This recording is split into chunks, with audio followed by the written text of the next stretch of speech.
Assalamualaikum everyone, welcome back to new lesson with Mukul Ahmed. In today's lesson, I'm going to talk about how to learn English by using conditional sentences. Actually, আজকের এই লেসনে আমি শেখাতে যাচ্ছি কিভাবে conditional sentence দিয়ে ইংরেজিতে কথা বলা যায় বা ইংরেজি শেখা যায় সেই বিষয়টা নিয়েই আজকে আমি কথা বলতে যাচ্ছি।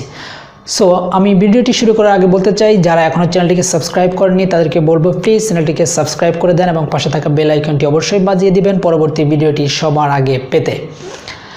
ওকে, তাহলে চলুন শুরু করা যাক। So let's get started. You see, আপনারা দেখতে পাচ্ছেন যে টাইটেলটি conditional sentence for spoken English. So ইতিপূর্বে আমরা শিখেছিলাম জিরো কন্ডিশনাল সেন্টেন্স দিয়ে কীভাবে ইংরেজিতে কথা বলতে হয়। যারা এই লেসনটি দেখেননি তাদেরকে বলবো এই আই বাটনে ক্লিক করে আপনারা জিরো কন্ডিশনাল সেন্টেন্স দিয়ে যে কীভাবে ইংরেজি শিখতে হয় সেটা আমি শিখিয়েছি, সেটা দেখে আসতে পারেন।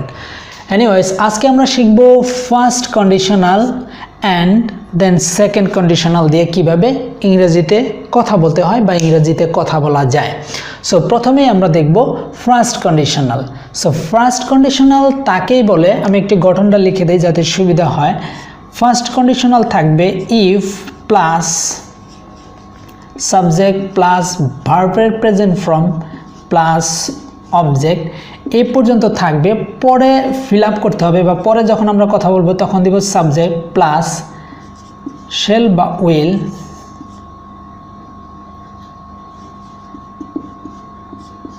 পরে ভার্বের প্রেজেন্ট ফর্ম পরে অবজেক্ট বা এক্সটেনশন যেটাই হোক না কেন। তার মানে আমরা জেনে নিলাম যে ফার্স্ট কন্ডিশনাল সেটাই হবে বা তখনই হবে যখন ইফ থাকবে এবং সাবজেক্ট থাকবে এবং তারপর ভার্বের প্রেজেন্ট ফর্ম থাকবে, সেক্ষেত্রে আমরা তাকে বলবো মানে ফার্স্ট কন্ডিশনাল সেন্টেন্স। এবং তারপরের কথা যেভাবে ফিল আপ করতে হবে সেটা দিতে হবে সাবজেক্টের পরে শেল অথবা উইল পরে ভার্বের প্রেজেন্ট ফর্ম দেন অবজেক্ট দিয়ে আমরা কথা শেষ করব। সো আমরা দেখব কিছু এক্সাম্পল, তারপরে আমরা বুঝতে পারবো অর্থাৎ কন্ডিশনাল বলতে কি বোঝানো হয় এটা একটু আমি বলে নিই, কারণ অনেকের প্রবলেম হতে পারে। কন্ডিশনাল বলতে শর্ত বোঝানো হয় যে তুমি যদি এই কাজটা করো তাহলে আমি এইটা তোমাকে দেব, তুমি যদি আসো তাহলে আমি যাব, তুমি যদি তাকে আমন্ত্রণ করো তাহলে আমরা আসব। এই যে শর্তমূলক বাক্য এগুলাকেই বলা হয় কন্ডিশনাল সেন্টেন্স। সো এগুলো দিয়ে কিন্তু আমাদের দৈনন্দিন জীবনে বা ডেইলি লাইফে কিন্তু অনেক প্রয়োজন পড়ে কথা বলার ক্ষেত্রে। এনিওয়েজ, আমরা প্রথম এক্সাম্পলটি দেখব। ইফ ইউ ম্যানেজ হিম, যদি তুমি তাকে ম্যানেজ করতে পারো, আই উইল গো, তাহলে আমি যাব। অর্থাৎ তুমি যদি তাকে ম্যানেজ করতে পারো তাহলে কি আমি যাব। সো এই কথাটা আমরা কীভাবে বলতে পারি? If you manage him I will go. So এখানে একটা বিষয় খেয়াল করবেন যে এখানে ইফ দিয়েছি, তারপর সাবজেক্ট, তারপরে ভার্বের কিন্তু এটা প্রেজেন্ট ফর্ম, ঠিক আছে? এই জন্য আমাকে পরের কথাটা কিন্তু ফিল আপ করতে হবে সাবজেক্টের পরে শেল অথবা উইল দিয়ে, ঠিক আছে? এই বিষয়টা খেয়াল রাখতে হবে ফার্স্ট কন্ডিশনালের ক্ষেত্রে, ঠিক আছে? তার মানে তুমি যদি তাকে ম্যানেজ করতে পারো তাহলে কি আমি যাব। ওকে, আমরা অ্যানাদার এক্সাম্পল দেখি। ইফ দে ইনভাইট আস, যদি তারা আমাদেরকে আমন্ত্রণ করে, we will attend the program, যদি তারা আমাদেরকে আমন্ত্রণ করে তাহলে আমরা অনুষ্ঠানে উপস্থিতি হব বা অনুষ্ঠানে থাকব। সো এই যে এটাও কিন্তু আমরা ফার্স্ট কন্ডিশনালের মধ্যেই পড়েছে, কারণ সাবজেক্টের পরে কি ভার্বের প্রেজেন্ট ফর্ম রয়েছে, তাই আমাকে পরের কথাটা কিন্তু সাবজেক্টের পরে শ্যাল অথবা উইল দিয়ে পরে ফিল আপ করতে হবে। Okay, so if they invite us, যদি তারা আমাদেরকে আমন্ত্রণ করে, we will attend the program, তাহলে আমরা ওই অনুষ্ঠানে উপস্থিতি থাকব। Anyways, another example is if you study well, তুমি যদি ভালোভাবে পড়ালেখা করো বা অধ্যয়ন করো, you will pass the exam, তাহলে তুমি পরীক্ষায় পাস করবে। অথবা আমরা বলতে পারি you will make a good result, তাহলে তুমি ভালো ফলাফল করতে পারবে বা ভালো রেজাল্ট করতে পারবে। সো আমরা অনেকভাবে কিন্তু বলতে পারি। So if you study well, তুমি যদি ভালোভাবে পড়ালেখা করো, you will pass the exam, তুমি পরীক্ষায় পাস করবে। অথবা ইউ উইল গেট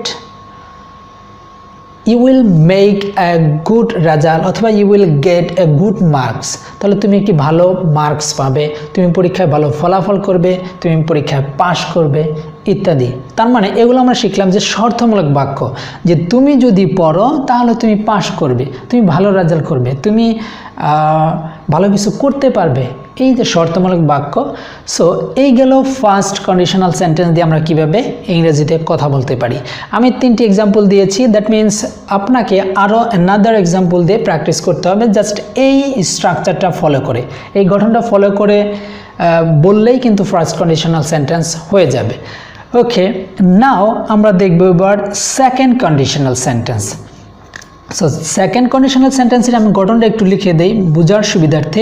ইফ তো অবশ্যই থাকবে, কারণ শর্ত যেহেতু বলছি, তারপর সাবজেক্ট থাকবে, এবার ভার্বের পাস্ট ফর্ম থাকবে V2, দ্যাট মিন্স ভার্বের পাস্ট ফর্ম বা পাস্ট সিম্পল সেন্টেন্স থাকবে, প্লাস অবজেক্ট থাকবে, পরে কমা থাকবে, দেন আমাকে যেটা ফিল আপ করতে হবে সাবজেক্ট প্লাস, এবার উইলের পাস্ট টেন্স হবে উড অথবা শুড,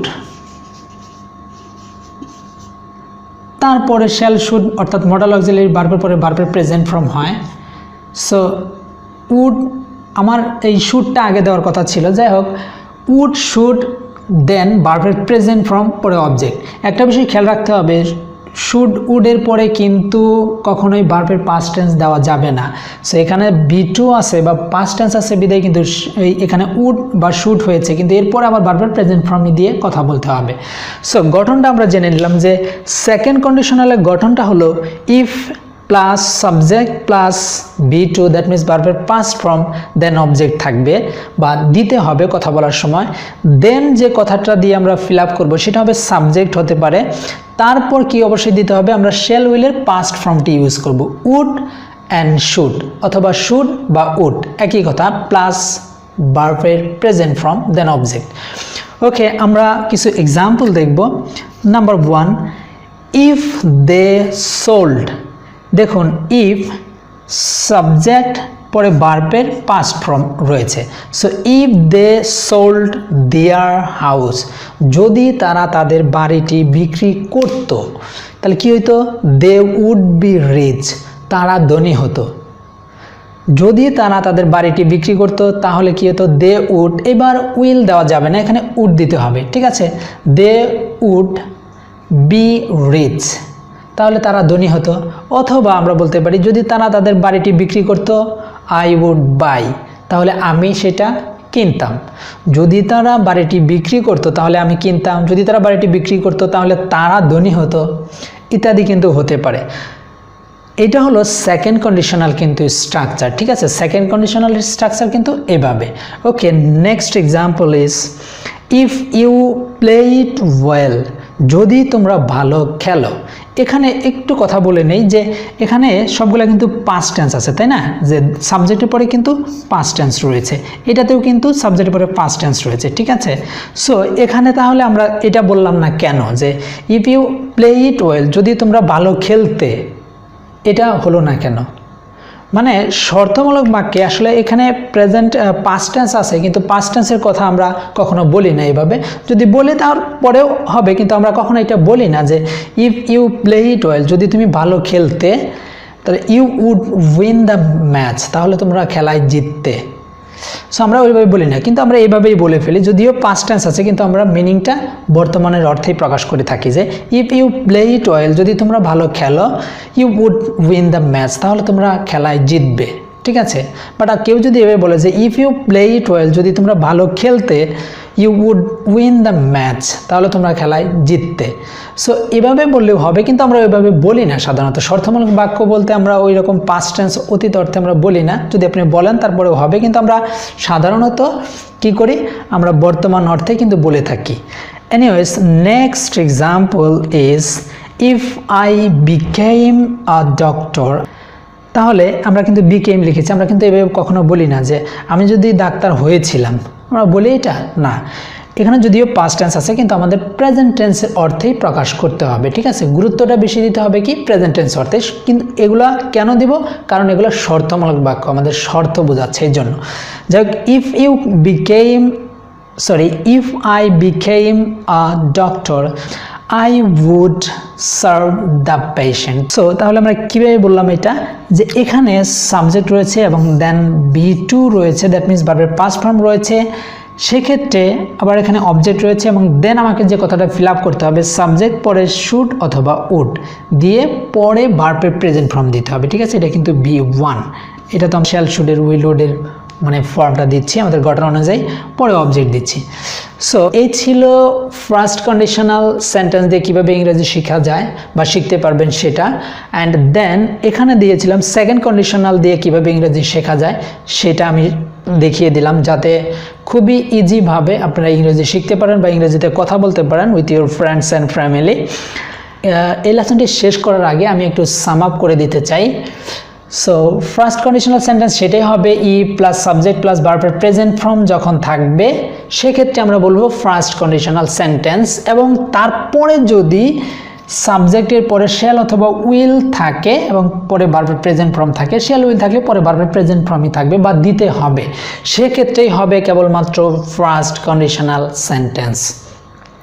সো আমি আবার বলছি ই প্লাস সাবজেক্ট প্লাস ভার্বের প্রেজেন্ট ফর্ম থাকবে এবং পরের অংশে শ্যাল উইল অবশ্যই থাকবে, তাহলে হবে first conditional sentence. And second conditional sentence সেটাই হবে ই প্লাস সাবজেক্ট প্লাস B2 থাকবে এবং থেকে পরে যে আমি কথাটা ফিল আপ করবো সেটা পরে সাবজেক্টের পরে কি থাকবে উড অথবা শুড, তারপরে ভার্বের প্রেজেন্ট ফর্ম থাকবে, সেক্ষেত্রে আমরা তাকে বলবো সেকেন্ড কন্ডিশনাল সেন্টেন্স। আশা করি লেসনটি অনেক হেল্পফুল হবে আপনাদের জন্য, আপনারা এখান থেকে একটু হলেও কিছু না কিছু শিখতে পেরেছেন। যদি একটু ভালো লেগে থাকে তাহলে অবশ্যই এই ভিডিওটি শেয়ার করে আপনার বন্ধু বান্ধবদের সাথে জানিয়ে দেবেন যাতে তারাও এই লেসন থেকে ইংরেজি শিখতে পারে। So that's all about for today and take care and I will be back with a new lesson for you. আসসালামু আলাইকুম, মুকুল আহমেদ।